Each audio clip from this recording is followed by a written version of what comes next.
नमस्कार. पुन्हा एकदा निवडणुका येत आहेत. गेली जवळजवळ आपण 3-3.5 वर्ष वाट पाहतो आहे की या महानगरपालिकेच्या निवडणुका कधी येतील. तर त्या आता अनाऊन्स झालेल्या आहेत आणि मतदारापुढे एक गहन प्रश्न आहे की मत कोणाला द्यायचं आहे. पण त्यासाठी आपल्याला आपल्या नेत्यांशी बोलणं अतिशय आवश्यक आहे आणि याच दृष्टीने आम्ही एका फार प्रसिद्ध नेत्याला इकडे बोलवलेलं आहे. ते आहेत ठाण्याचे माजी उपमहापौर मुकेश मोकाशी साहेब. सर नमस्कार आणि तुमचं स्वागत आहे या कार्यक्रमामध्ये. नमस्कार. सर्वात महत्त्वाचं मी माझी ओळख करून देतो आहे. प्लीज. मी मुकेश मधुकर मोकाशी. मी ठाणे महानगरपालिकेमध्ये 2012 साली नगरसेवक निवडून आलो आणि आता ही माझी तिसरी निवडणूक आहे. तर तुम्ही आता सुरुवातीलाच ज्यावेळेस म्हणालात की नेते, तर मी नेता नाही आहे. मी एक म्हणजे सामाजिक कार्यकर्ता आहे. भले मी राजकारणात नगरसेवक म्हणून काम केलं आहे 10 वर्ष, पण मी कार्यकर्ता म्हणूनच सध्या लोकांसमोर निवडणुकीला सामोरे जात आहे. आता तुम्ही सांगितलं तुम्ही 2 वेळा निवडून आलात सर. ह्याच्यामधनंच बरंच काही सांगण्यासारखं आहे की एखादी व्यक्ती 2 वेळा महानगरपालिकेला निवडून येते, ह्याचाच अर्थ असा आहे की लोकांना त्या व्यक्तीमध्ये विश्वास आहे. तेव्हाच एकदा किंवा दोनदा माणूस निवडून येतो. तर असं तुम्हाला काय वाटतं आहे की हा लोकांचा विश्वास तुम्ही संपादन कसा केलात? तर जसं तुम्ही म्हणालात की विश्वास संपादन कसा केलात, सातत्य एखाद्या गोष्टीमध्ये ज्यावेळेस असतं, आपण जिथे काम करतो त्या काम करण्याच्या ठिकाणी आपलं सातत्य असणं गरजेचं आहे. बरोबर. लोकांशी नेहमी संपर्कात राहणं, बरं. ह्या गोष्टी मी पहिल्यापासूनच माझ्यामध्ये मूलभूत आहेत माझ्याकडे त्या. आणि त्या अनुषंगाने माझं भांडवल फक्त लोकांसाठी वेळ देणं राजकारणामध्ये, बरोबर. ते माझ्याकडे आहे. सर अजून एक महत्त्वाचा भाग आहे तुमच्या बाबतीमध्ये की असं नेहमी बघितलं जातं की एखादा नेता एखाद्या वॉर्डमधनं निवडून येतो आणि नॉर्मली कुठे ते अगदी विधानसभेला असेल, लोकसभेला असेल, माणूस आपला वॉर्ड सहसा बदलत नाही. पण तुमच्या बाबतीत असं घडलेलं आहे की तुम्ही पहिल्यांदा निवडून आलात ते ठाण्याच्या एका वॉर्डमधनं निवडून आलात आणि पुढच्या वेळेला तुम्ही वेगळ्या वॉर्डमध्ये गेलात आणि ते सुद्धा तुमची जी झुंज होती ती एका दिग्गज नेत्याबरोबर होती, दिग्गज माणसांबरोबर होती, जे महापौर होते ठाण्याचे. तर हे कसं काय शक्य झालं? पक्षादेश. अच्छा. बरं बरं. पक्षाने आदेश द्यायचा बरं आणि कार्यकर्ता म्हणून ते मी पूर्ण करायचं. बरं. पण कुठे अशी भीती नाही वाटली का की आता मी माझा वॉर्डही बदलतो आहे आणि समोर महापौर म्हणजे आधीचे जे ठाण्याचे महापौर आहेत ते आहेत, तर कुठे तुम्ही अनकम्फर्टेबल वगैरे झाला नाहीत कुठच्या याला? जसं मी तुम्हाला सुरुवातीला सांगितलं की मी नेता नाही, मी कार्यकर्ता आहे. बरं. आणि कार्यकर्त्याच्या मनामध्ये भीती हा प्रकारच नसतो. मी लोकांपर्यंत पोहोचलेला व्यक्ती आहे, कार्यकर्ता आहे. त्यामुळे पक्षाने जे आदेश दिले 2017 साली, ते शिरसावंद्य नेत्यांनी आपल्यावरती विश्वास दाखवला, त्या विश्वासाला पात्र ठरण्याचा काम आपण केलेलं आहे. सर आता अजून एक असं एक समज म्हणा, गैरसमज म्हणा, आक्षेप म्हणा, काही म्हणा, त्याला असं असतं की सध्या जे कोणी BJPमध्ये जात आहेत, वेगळ्या वेगळ्या पार्टींमधनं लोक BJPमध्ये येत आहेत. आपलीसुद्धा सुरुवात शिवसेनेने झाली होती. आपण जवळजवळ 15-20 वर्ष कार्य केलं शिवसेनेमध्ये आणि त्याच्यानंतर आपण BJPमध्ये गेलात. तो थोडा संधी साधूपणासारखा प्रकार होता का त्याच्यामध्ये? जे सरकार जे आलं केंद्रामध्ये, नरेंद्र मोदी सरकार जे आलं ते 2014च्या आसपास आलं. 14. परंतु मी सुरुवात जी केली होती ही 2010 पासून मी परिवाराच्या माध्यमातून त्या सर्व राजकीय कामाला सुरुवात केली होती. आणि मग तसं करून मला साधारणतः 20 वर्षाच्या नंतर, एवढ्या खडतर परिश्रमानंतर मला राजकारणामध्ये लोकांचं प्रतिनिधित्व करण्याची संधी मिळाली. पण मी म्हटलं मागाशी तुम्हाला का सातत्य हा फार महत्त्वाचा विषय आहे. बरोबर. 20 वर्ष एखाद्या क्षेत्रामध्ये अपयश असतानासुद्धा कायमस्वरूपी सातत्य ठेवणं, हे म्हणजे मी आत्ताची जी नवीन पिढी ती तयार होती आहे राजकारणामध्ये. 2 दिवस यायचं, 15 दिवस काम करायचं, वर्षभर यायचं, 2 वर्ष आधी यायचं आणि त्याच्यानंतर मग आपण लगेच त्या निवडणुकीच्या रिंगणात उतरायला जायचं. तर मला असं वाटतं तावून सुलाखून निघा त्याच्यामधून. बरं. नंतर मग निवडणुकीच्या रिंगणात उतरायला पाहिजे आपण. पण जेव्हा अशी मधली 10-15 वर्ष गेली तेव्हा कुठे असा मनामध्ये विचार नाही आला की आता बस झालं, दुसरं काहीतरी करावं, आता बरंच म्हणजे इथे झालं पण काही झालं नाही आहे? मग त्या परिस्थितीमध्ये ज्यावेळेस शेवटी पोटापाण्याचा प्रश्न आहे. बरोबर.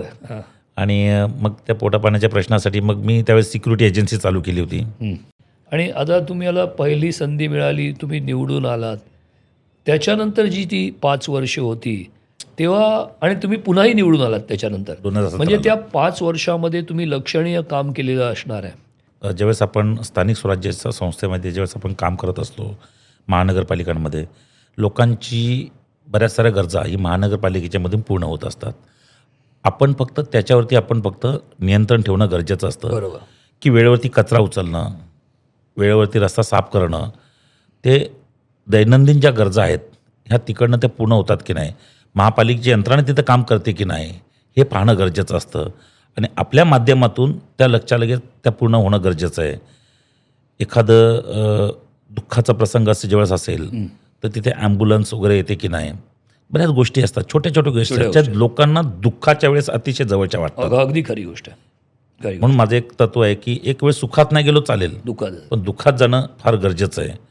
आणि म्हणून लोकांनी तुम्हाला लक्षात ठेवलं. हां, म्हणजे मी प्रत्येकाच्या म्हणजे दुःखाच्या ठिकाणी मी काम करताना मी कधी हा विचार केलेला नाही आहे. म्हणजे असे प्रसंग आहेत, म्हणजे सांगायला गेलो तर मला वाटतं 3 तासाचा नक्की एक मूवी सिनेमा तयार होईल आपल्याकडे, एवढ्या काही घटना आहेत. अशा काही गोष्टी घडल्यात तुमच्याबरोबर की जिथं प्रशासनामध्ये कामं लांबलेली आहेत किंवा काय झालेलं आहे आणि तुमच्या येण्याने तो अतिशय फरक पडलेला आहे? होतं ना. कसं असतं की प्रशासनामध्ये बसल्या जो अधिकारी का कर्मचारी जो आहे तो पण एक माणूसच आहे. होय, त्याचे पण लिमिटेशन्स आहेत, प्रत्येकाला काही कक्षा आखून दिलेल्या आहेत निश्चितपणे, आणि आणि त्याच्या पद्धतीनं तो काम करत असतो. त्याला एकदम असं कोण असं वाटलं की बाबा नाही, हा माणूस मला कुठेतरी पिडणार, मला टेन्शन देणार, मग तो काम पहिला त्याचं करत असतो. पण सर्वसामान्य जनता ज्यावेळेस त्यांना माहिती आहे की जरी समजा शिक्षण जरी असेल, उच्च शिक्षित जरी असतील, तरी पण त्यांच्यामध्ये क्वालिटी असते की बाबा आपण अतिशय म्हणजे सौजन्यशीलतेने ते लोक राहण्याचा प्रयत्न करतात आणि त्याचा फायदा हे घेतात. मग त्यावेळेस जी लोक आपल्याकडे अशी वेळ असतात की ते एक तर आपल्याला पहिला सांगण्याचा प्रयत्न करत नसतात, परंतु ज्यावेळेस त्यांना कळतं की बाबा नाही आता मला माझे पेशन्सला माझी आता संपत आलेली आहे, मग तो त्यावेळेस कोणाच्या माध्यमातून तो आपल्याकडे येत असतो. आणि मग तिथे कसं असतं की त्या लोकांना माहिती आहे, कारण त्यांचा ना आमचा डेलीचा संपर्क असतो. हो, बरोबर आहे. आता कचरा उचलण्याने घंटागाडी येत नाहीये, तो सोसायटीच्या सेक्रेटरीने फोन केला, तो 10 वेळा त्याला फोन केला तरी पण तो येणार नाहीये, पण त्याला नगरसेवकाने फोन जर केला त्याला यायचं आहे, कारण आम्हाला माहिती आहे सिस्टममध्ये तो जर नाही आला तर मग आम्हाला कोणाला फोन करायचा आहे. बरोबर. त्याच्या सिनेला फोन केल्यानंतर नाही आला तर आम्हाला माहिती आहे त्याच्या पुढचा अधिकारी कोण आहे. ही सिस्टम नागरिकांना माहिती नसते. हे अतिशय छान गोष्ट मांडली साहेब तुम्ही, कारण काय माहिती का, या गोष्टी आता आम्हालाही माहीत नाही आहेत. अच्छा. की म्हणजे आपण फक्त बोलतो की कामं होत नाहीत. मग अशा वेळेला नगरसेवकाकडे जाऊन ही कामं कशी करून घ्यायची ह्याच्याबद्दल पण थोडं प्रबोधन तुम्ही लोकांनी द्यायला पाहिजेत. सर्वात महत्त्वाचं म्हणजे लोकांनी कोणाकडे जाण्याची गरज नाही आहे. तुम्ही लोकप्रतिनिधी म्हणून ज्यावेळेस आम्ही तुमच्याकडे 5 वर्षातून ज्यावेळेस एकदा येतो ना, त्यावेळेस आम्ही तुमच्या दरवाज्यात येतोय तुमची मतं मागण्यासाठी. बरोबर आहे. आणि नगरसेवक, शेवटी सेवक हा शब्द आलेला आहे. जर मोदीजी जर देशाचा सेवक होऊ शकतायत आणि म्हणतात ते, तर आम्ही का नकोय? बरोबर आहे. तुमचे अधिकार हे तुम्हाला माहिती असले पाहिजेत. सर, आता अशी वेळ आलेली आहे, मतदारापुढे एक घन प्रश्न आहे, यक्ष प्रश्न आहे की सद्य परिस्थिती अशी आहे की 2 पार्टींचे डबल रोल आहेत, 2 राष्ट्रीय पक्ष आहेत, शिवाय स्थानिक पार्टी आहेत. तर अशा वेळेला मतदारांनी नक्की काय करायचं? की मतदारांनी पार्टीला मत द्यायचं का मतदारांनी व्यक्तीला मत द्यायचं? नाही, पार्टीला प्राधान्य देणं पण तेवढंच गरजेचं आहे. बरं. का तर शहराच्या विकासासाठी लागणार जो निधी आहे तो महानगरपालिकेच्या तिजोरीतून फार कमी प्रमाणामध्ये तो निधी उपलब्ध होतो. बरं. असं समजा ना, तुम्ही एक साधारणतः 4,500 करोडचं बजेट असेल महानगरपालिकेचं, त्याच्यापैकी ॲडमिनिस्ट्रेशनवरती जो खर्च होतो, मेंटेनन्सवरती जो खर्च होतो, हा खर्च जवळजवळ 40-50% घरात जात असेल. उर्वरित जो निधी आहे त्याच्यावरती एवढ्या मोठ्या शहराचा विकास कठीण आहे. मग त्यावेळेला तुम्हाला शासनाच्या, केंद्र शासनाच्या वेगवेगळ्या ज्या योजना आहेत, राज्य शासनाच्या वेगवेगळ्या योजना आहेत, रस्ते, ब्रिजेस वगैरे जे काय गोष्टी आहेत, किंवा वॉटरफ्रंटची जी काय कामं असतील, कोस्टल रोड वगैरे असतील, ह्याच्यासाठी लागणारा निधी हा खूप मोठ्या प्रमाणामध्ये असतो. आणि तेवढ्या महानगरपालिकेच्या कॅपॅसिटीच्या बाहेरच्या त्या गोष्टी असतात. महानगरपालिका तुम्हाला काय पुरवते? तर पाणी, रस्त्यांची स्वच्छता, आरोग्य, साफसफाई या सर्व गोष्टी महानगरपालिकेतून पुरवते. पण जो मोठ्या प्रमाणात जो डेव्हलपमेंट हा विषय जो आहे, म्हणजे विकास जो आहे चांगल्या पद्धतीने आणि अतिउत्तम दर्जेदार जर विकास पाहिजे असेल तर तुम्हाला केंद्र शासनाची आणि राज्य सरकारची भूमिका पण खूप महत्त्वाची महत्त्वाची आहे. आहे. त्यांच्याकडे तो पाठपुरावा लागतो. आणि ठाण्यामधले जे नेते मंडळी जे आहेत महायुतीचे, हे सर्व त्याच्यामध्ये अग्रेसर नेहमी असतात. त्यांना ठाण्याचं विजन माहिती आहे आणि त्याच्या पद्धतीने लोक काम करत असतात. म्हणून पक्ष बघणं फार गरजेचं आहे. आणि पक्षाबरोबरच त्या पक्षाचा असणारा जो उमेदवार आहे हा लोकांपर्यंत त्या योजना पोहोचवणं गरजेचं आहे, किंवा त्या पद्धतीने त्या कामांचा पाठपुरावा करणारा प्रतिनिधी कुठेतरी आपण सांगड घालायला निवडणं पाहिजे असलं की पाहिजे. म्हणजे आणि पक्ष. त्याचबरोबर विकासाबरोबर आपल्या ज्या काय दैनंदिन ज्या काय गरजा आहेत, समजलं का, तर ह्या गरजा आपल्याला पूर्ण करण्यासाठी की बाबा चला ठीक आहे, पाणी नाही आलं तर बाबा मी पड्डीशी फोन उचलणार. मी डायरेक्टली नेत्या मंडळीला फोन नाही करू शकत ना. मी माझ्या स्थानिक नगरसेवकाला फोन करू शकणार. कचरा नाही उचलला, आज इथे प्रचंड दुर्गंधी झालेले आहे. तर अशा पद्धतीने त्या सर्व गोष्टी करण्यासाठी तो सक्षम कार्यकर्ता जो असतो त्याला पण बघणं गरजेचं असतं आणि पार्टीचा सिम्बॉल पण बघणं गरजेचं असतं. म्हणजे मी तर स्वतः आवाहन करेन असं की तुम्ही पार्टीचा सिम्बॉल पण बघा आणि त्या पार्टीने दिलेला जो कार्यकर्ता, जो उमेदवार म्हणून तुमच्या समोर आलेले तो पण बघा. या दोन्ही गोष्टी चांगल्या दोन्ही असणं गोष्टी गरजेचं चांगल्या झाल्या पाहिजेत, तरच तुमचा विकास चांगला होईल. अतिशय वेगाने होईल आणि जलदगतीमध्ये होईल. असं तुम्ही पहिला खडतर प्रवास केलात, संघर्ष केलात, त्याच्यानंतर तुम्ही कॉर्पोरेटर झालात, उपमहापौर झालात. अशा काही गोष्टी तुमच्या डोक्यामध्ये आहेत का? काही महत्त्वाकांक्षा आहेत का की त्याच्यामुळे मी अजून समाजसेवा चांगली करू शकेन? ज्यावेळेस मी एक राजकीय कारकीर्द ज्यावेळेस माझं चालू होती, म्हणजे मी एक नगरसेवक म्हणून ज्यावेळेस मी काम करत होतो, प्रशासकीय कामांमध्ये मला तिथे काम करण्याची संधी मिळाली. मी साधारणतः 2015 ते 2017पर्यंत हा ठाणे शहर भारतीय जनता पार्टीचा जनरल सेक्रेटरी म्हणून काम करत होतो. तेव्हा कार्यकर्त्यांशी थेट संपर्क, म्हणजे मला असं वाटतं ठाणे शहरातला असं एकही कार्यकर्ता नसेल BJPचा का जो मला ओळखत नसेल. तर ही जी संधी ज्यावेळेस भेटते ना, म्हणजे तुम्ही जर म्हणाला का पुढच्या तुमच्या काय अपेक्षा आहेत किंवा आणखी काय आहेत, तर संधी दिली तर निश्चितपणे जनतेसाठी काम करायला आवडेल, आपल्या लोकांसाठी काम करायला लागेल. आणि ज्या लोकांच्या संपर्कात मी कायमस्वरूपी आहे या लोकांना जास्तीत जास्त मी सेवा देण्याचा प्रयत्न करेन.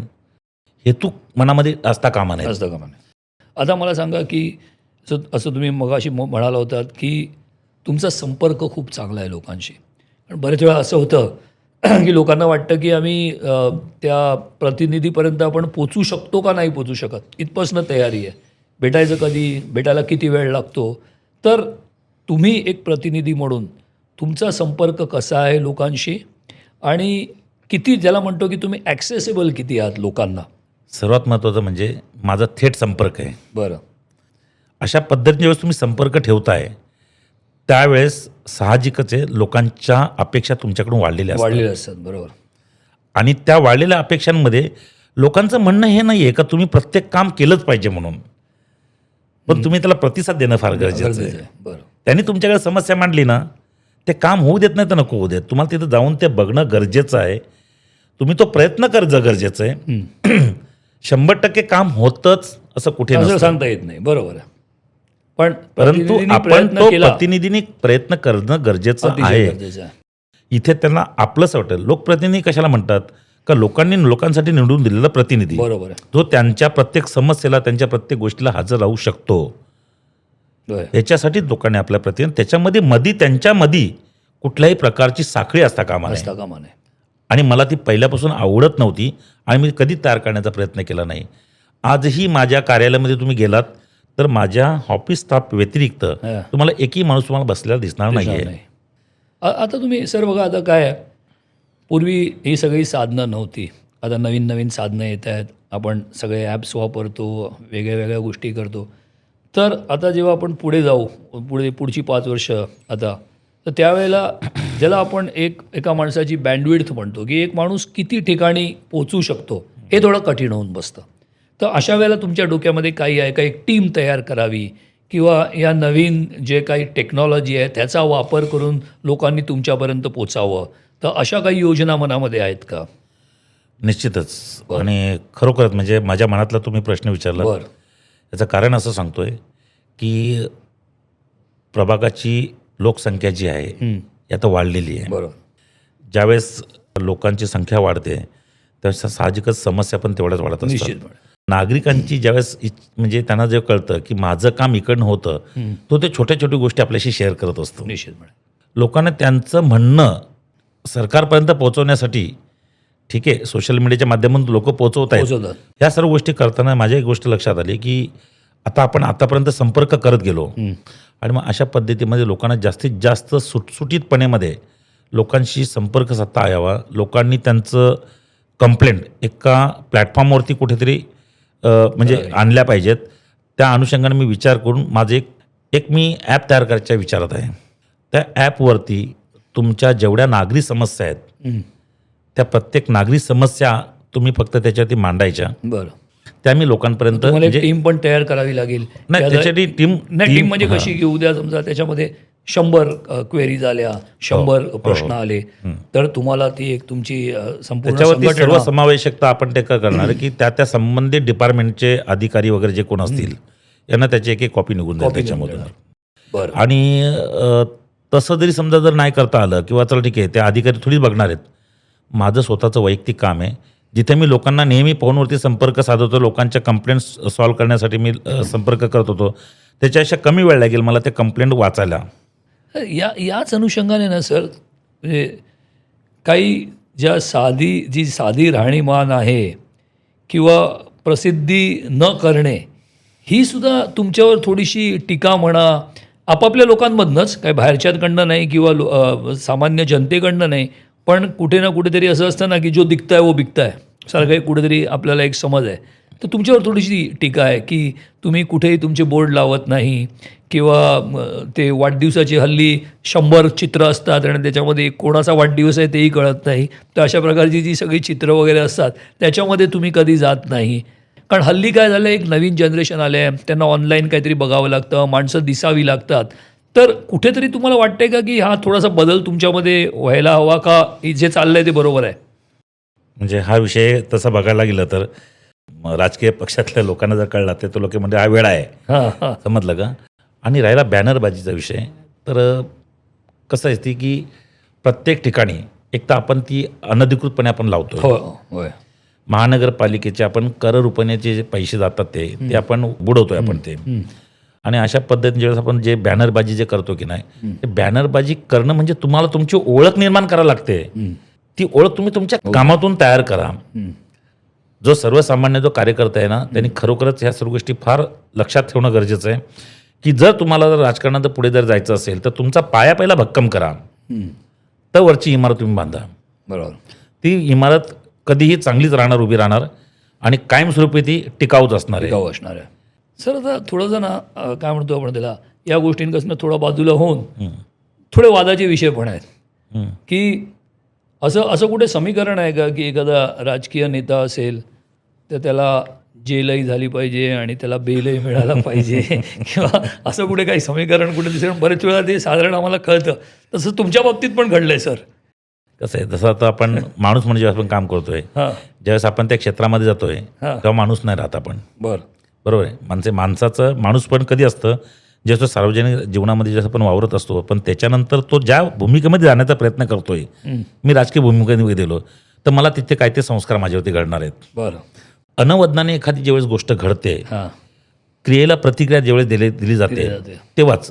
त्याच्या व्यतिरिक्त म्हणजे जो तुम्ही इन्सिडेंट मला सांगितला 2014 सालचा जो का असेल तो, त्याच्या व्यतिरिक्त माझ्यावरती एकतरी गुन्हा दाखवा तुम्ही. नाही आहे, बरोबर आहे. मी तुम्हाला त्या एका तुम्ही आज जर मला जर प्रश्न विचारलात, ठीक आहे, तुम्हाला कुठून माहिती पडलं असेल किंवा तुम्ही कुठे हल्ली सोपं झालंय सर. कोणाचंही नाव टाईप केलं की आपले गुगल बाबा तर सर्व गोष्टी सांगतो त्याच्यामध्ये.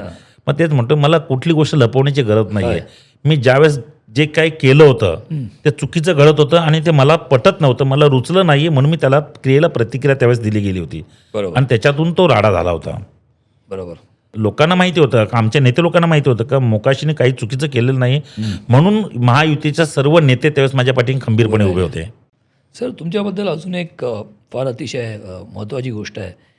असे काही मोहाचे क्षण पण आले की ज्या वेळेला नॉर्मल कुठला नेता असेल तो कदाचित बळी पडला असता त्या क्षणाला, पण तुम्ही आजही म्हणता की आज मी घराचा हप्ता आजही भरतो. त्यासाठी मी या क्षेत्रामध्ये आलेलो नाही आहे आणि व्यवसायाच्या ठिकाणी आहे आणि हे राजकीय प्रवास आहे तो वेगळा आहे आणि त्याच्यामध्ये सेवाभाव आहे. तर ते जरा 2 मिनटं आपल्या लोकांना, सर्व प्रेक्षकांना सांगा. जी आपण म्हणजे जे तुम्ही बोलतात मोहाचे क्षण खूप आले मोहाचे क्षण, पण मी ते अंमलात नाही आणले की मी त्याच्या आहारी नाही गेलो. त्याच्या आहारी न जाण्याच्या पाठीमागचं कारण एवढंच होतं, कारण जे मी त्या माध्यमातून जे कमावेन त्याचा मला आनंद कधीच नाही घेता येणार. माझ्याकडे काही नाही, फक्त घर आहे, घराचा हप्ता भरतो, ठीक आहे. मी ज्यावेळेस ते घेतलं असतं तर मी कदाचित मी ते घर पण कॅशमध्ये झालं असतं किंवा मध्ये आणखी काही गोष्टी झाल्या असत्या त्याच्यामध्ये, आज मी कर्जबाजारी नसतो. बरोबर आहे. पण तो मोह मी आवरला त्यावेळेस. होय. तो मोह जर आवरला नसता तर माझ्या एकट्या फॅमिलीच्या सुखासाठी मी आमच्या परिसरामध्ये जी काही लोक राहतात, म्हणजे साधारणतः मी तुम्हाला सांगतो ना, 1000 ते 1500 फॅमिली राहत असतील. बरं. बरोबर आहे. रौनक पार्क, गावण बाग, पोखरण 2 याच्या प्रवेशद्वारावरतीच एक खेळाचं मैदान आहे. बरं, त्याचं रिझर्वेशन पण त्याचं हाऊसिंग पॉवर डेव्हसेस रिझर्वेशन होतं, म्हणजे बेघरांसाठी घरे किंवा आणखीन काय असेल ते. तर त्या पिरियडमध्ये त्या मैदानावरती शहरी भागातले जे गरीब लोक आहेत त्यांच्यासाठी एक घरांची स्कीम होती, BSUP योजना. त्या माध्यमातून साधारणतः इथे 563 सदनिका तयार होत होत्या. बरं. 550. हा एवढा मोठा ज्यावेळेस क्राऊड बाहेरून ज्यावेळेस येतोय, हा कुठल्या स्वरूपाचा असेल, काय असेल, आज ज्या लोकांनी आपल्या आयुष्यातली खरी पुंजी टाकून इथे ज्यावेळेस त्यांनी कारण त्यावेळेस तो पाठीमागचा जो रोड आहे ना, आज पोखरण 2 ते काशीनाथ घाणेकरला हा जोडणारा जो रस्ता आहे ना, हा रस्ता त्यावेळेस अस्तित्वात नव्हता. हो, तो नंतर त्या कंपनीचं, सुरेंद्र कंपनीचं गेट तिथे पोखरण 2 लागलेलं असायचं. आणि तिकडनं अतिशय, म्हणजे तुम्ही त्या रस्त्याने कधी गेला असाल ना त्यावेळेस, तर अतिशय थंडगार वातावरण असायचं संध्याकाळच्या वेळेस वगैरे. मग ज्या लोकांनी त्यांच्या मनाची शांतीसाठी जी काही इन्व्हेस्टमेंट केली होती का तिथे तो लोक राहायला आले होते. मग ज्यावेळेस असे प्रकारचे व्हर्टिकल स्लम ज्यावेळेस तिथे उभी राहिली असती तर त्यांच्या घरांच्या किमती पण डाऊन झाल्या असत्या. हे त्यांना असं म्हणजे पश्चातापाची वेळ आली असती. आणि तो कोणामुळे झालं असतं? माझ्यामुळे झालं असतं. त्या एका मोहाला बळी पडलो जर असतो तर कदाचित ती गोष्ट आज आयुष्यभर, म्हणजे आज मला सांगतो ना, माझी मुलं पण तिकडनं जाता येतात. बरोबर आहे.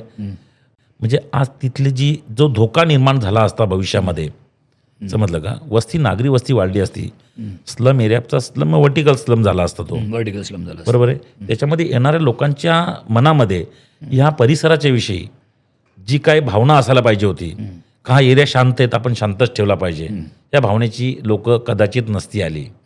मी लोकांना, नागरिकांना दोष देत नाही, बरोबर आहे. परंतु जी लोक अस्तित्वात तिथे 15-20 वर्षापासून राहतात त्यांचा आनंद मला कुठे हिरावून घ्यायचा नव्हता. आणि माझ्या त्या एका गोष्टीमुळे, त्या एका मोहाला बळी न पडल्यामुळे आज रौनक पार्कचं जे गार्डन आहे, तो मैदान आहे साहेब, त्या आजपर्यंत वाचवण्यामध्ये मी यशस्वी झालेला. बरोबर आहे. हां, बघा, ईश्वराने माझ्यासाठी जे काही दिलेलं आहे ते माझ्यासाठी खूप जास्त आहे. बरं. आणि मी त्याच्यामध्ये सुखी आहे. निश्चितपणे. मोकाशी सरांना कुठं काही खाजगी आयुष्य, पर्सनल आयुष्य वगैरे आहे, आवडीनिवडी आहेत का, संपूर्ण इथं वाहिलेलं आहे की त्यामुळे अजिबात वेळच मिळत नाही दुसरं काही करायला, असं काही आहे का? वेळ मिळत नाही ही फक्त सबब असते. तुम्हाला जी आवड असेल तर तुम्ही त्या आवडीनुसार तुम्ही वेळ काढत असता. बरोबर. मी राजकीय प्रवासामध्ये असताना काळजी वाहू, म्हणजे जे आपण म्हणतो तशा पद्धतीने मी माझ्या फॅमिलीशी माझी अटॅचमेंट असते.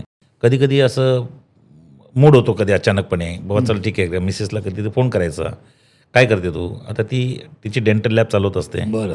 त्याच्यामुळे तिचा व्यवसाय ती करत असते, म्हणजे ती अतिशय स्वतंत्र, तिचं एकदम असं ते घोड्याची झापडं असत ना, त्या पद्धतीचं काम असतं. सकाळी उठून ती लॅबमध्ये गेली तर त्याच्यानंतर दुपारी कधी येणार, कधी जेवणार, त्याच्यानंतर मग रात्री मग तिचा वेळेनुसार ती येणार.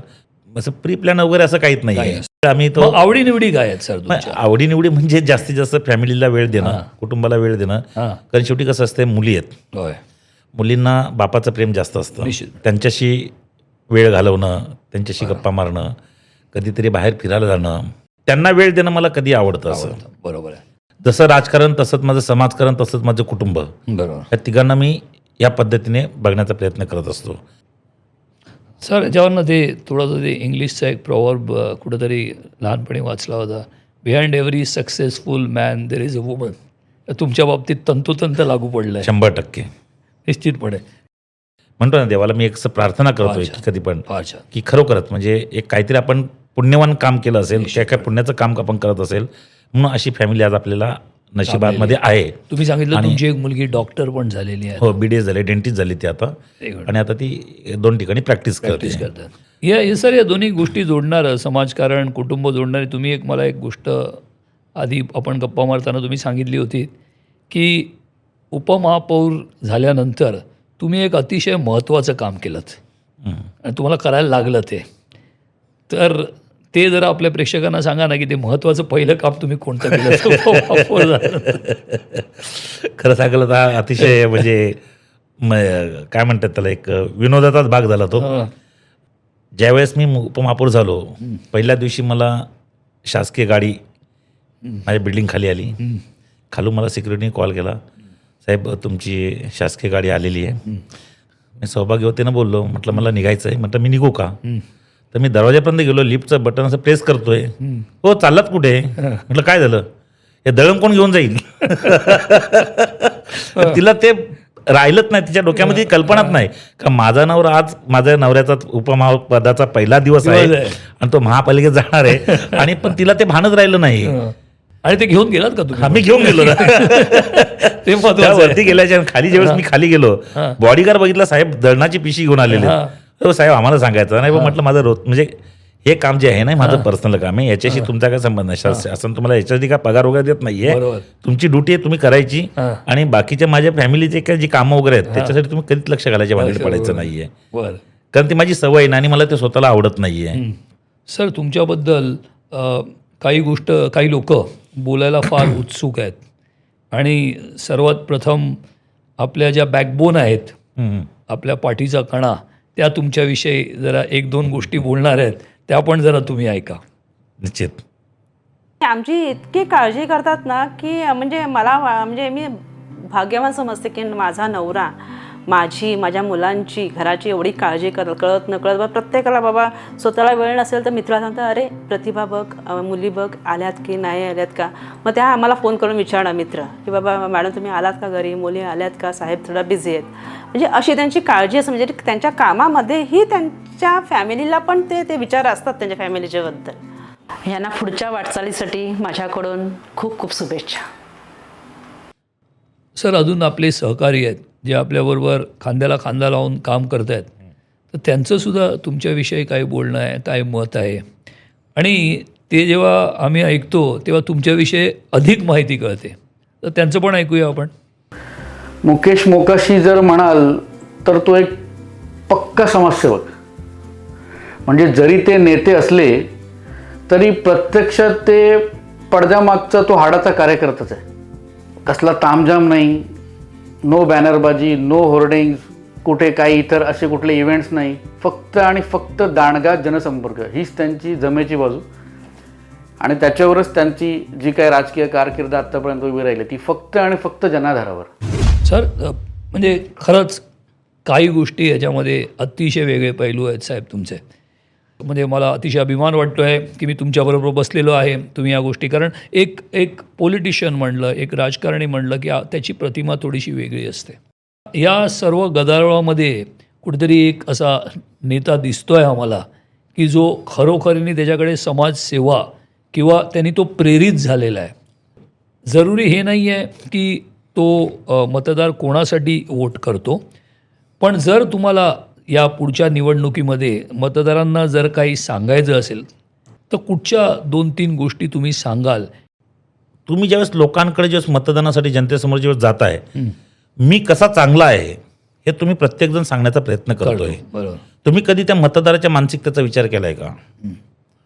हे 2017च्या निवडणुकीला ज्यावेळेस मी प्रचार करण्यासाठी जे फिरलो, आम्ही 4-4 उमेदवार आम्ही फिरायचो, फक्त एकच सांगायचो, तुम्ही सुज्ञ आहात, तुम्हाला मतदान कुठे करायचं हे आम्ही सांगण्याची गरज लागता कामा नये.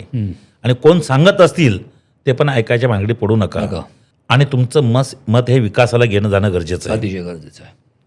विकास हा काय असतो हे मोदी साहेबांनी दाखवून दिलं. अगदी. आणि त्यामुळे त्या एका विकास या शब्दावरतीच मला असं वाटतं लोकांना आपण अपिलेबल ठरतोय आणि लोक आपल्याला चॉईस करतात. सर्वात महत्त्वाचं म्हणजे स्वतःचं मतदान पण करा, करा, कुटुंबातल्या सदस्यांना मतदान करायला लावा, तुमच्या शेजारी पाजारी लोकांना मतदान करा. करायला लावा. तुमच्या एका मताची किंमत ही खूप मोठ्या प्रमाणामध्ये आहे. आहे. या शहराचा जो विकास होणार आहे तुमच्या एका मताने होणार आहे. आणि ज्यावेळेस मोदीजी देशाचे पंतप्रधान झाले त्यानंतर जो विकास झाला हा सर्वसामान्य नागरिकाला म्हणजे समाजातल्या तळागाळातल्या माणसापर्यंत तो विकास पोहोचवण्याचं काम अतिशय जलद गतीने हे मोदीजींनी काम केलेलं आहे. आणि आज त्यांचीच भूमिका घेऊन आम्ही त्या लोकांपर्यंत पोहोचण्याचा प्रयत्न करतोय आणि लोकांना हेच सांगतोय, तुम्ही आम्हाला बघू नका. ह्या शहरामध्ये झालेला विकास, या राज्यामध्ये झालेला विकास, या देशात झालेला विकास, हा विकास कोण करतोय हे तुम्ही तुमच्या मनाला विचारा आणि तुम्ही मतदान करा. पण मतदान नक्की करा. मतदान नक्की करा. सर, तुम्ही मला सांगितलं म्हणजे तुमच्या महत्त्वाकांक्षेविषयी, आणि याचा अर्थ हाच होता की तुम्हाला काम करायचं आहे. किंवा जेव्हा तुम्ही प्रवास करत होतात या राजकारणाचा, तेव्हा अशी कुठे वेळ आली होती का की तुम्हाला विचारण्यात आलं होतं की तुम्ही इथे कशा करता आहात? एक किस्सा झाला होता हां आणि तो मला वाटतं 2002च्या निवडणुकीला, हां तेव्हा मी शिवसेनेमध्ये काम करत होतो. बरं. आणि मी इच्छुक उमेदवार म्हणून नेहमीप्रमाणे आपला इच्छुक उमेदवार चालू झालं माझं. त्याच्यानंतर मग ज्यावेळेस आमच्या मुलाखती वगैरे चालू झाल्या, माझा नंबर लागला.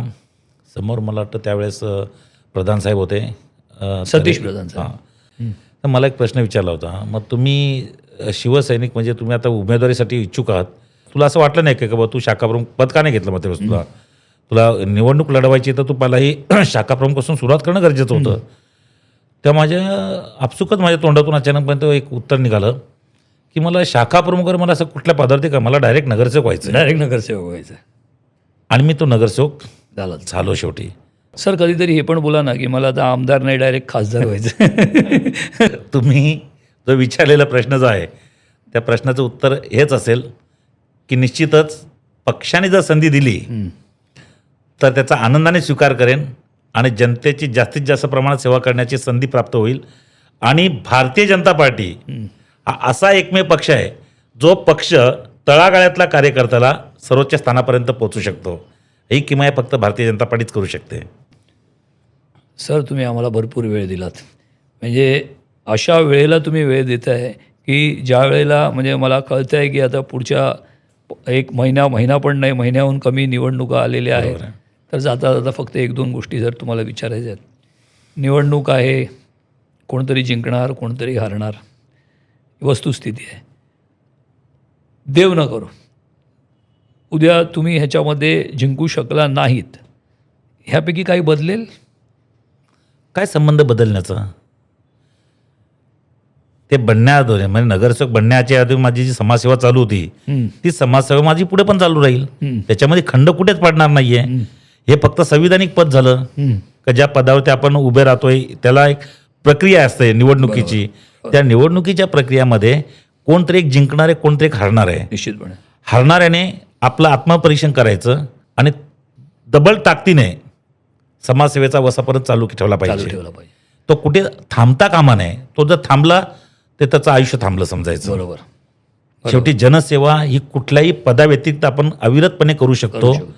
हे बाकी प्रत्येकाने ठाममध्ये मनामध्ये रुजवणं गरजेचं आहे. बरोबर. सर, अतिशय बरं वाटलं तुमच्याशी बोलून. आणि खरंच म्हणजे बऱ्याच गोष्टी कळल्यासुद्धा. म्हणजे एक सामान्य नागरिक म्हणून कित्येकशा गोष्टी आम्हाला माहितीही नसतात, ज्या दडलेल्या असतात त्या पण तुम्ही सांगितल्यात.